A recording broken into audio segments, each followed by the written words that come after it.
Present by Vikas Films, Baheri. Music by Vikesh Bhojpuria. गे तोड़ दी गा गा गा हमर दिल छोड़ी गे तोड़ दी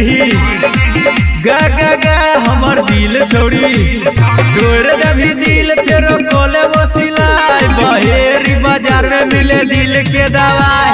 तोड़ दी गा गा गा हमर दिल छोड़ी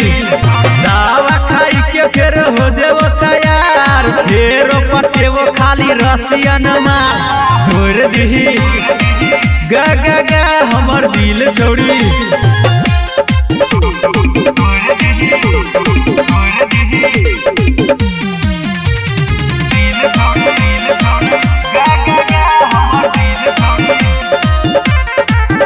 दिल लगा के दिल तोरा लही दोसर के भगलही गे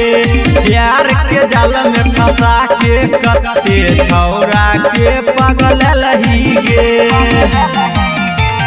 दिल लगा के दिल तोरा लही दोसर के भगलही गे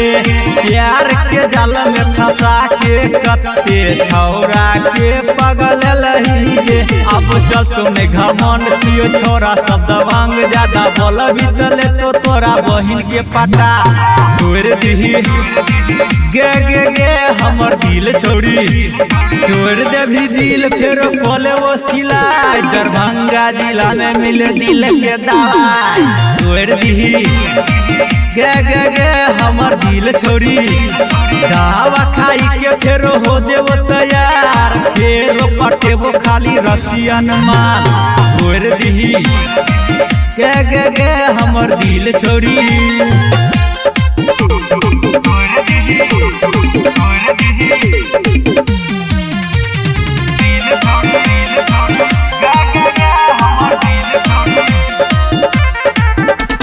छोटू यादव को हो तोरा बन नहीं अब घमंडी गे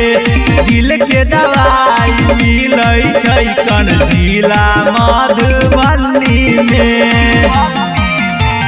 छोटू यादव को हो तोरा बन नहीं अब घमंडी गे दिल के दवाई मिलै छै कन जिला मधुबनी में सब छौरा से कन खास समस्तीपुर के पास डीजे यादवंशी करे छलो तोरा से टाइम पास तोड़ दी गे गे गे हमर दिल छोड़ी तोड़ देभी दिल फेर खोले वो सिलाई ढेर के छौरा बेचे दिल के दवाई तोड़ दी गे गे गे हमर दिल छोड़ी दावा खाई के फेर हो देवो तैयार फेरो पटे वो खाली रसियन मार तोड़ दी गे गे गे हमर दिल छोड़ी।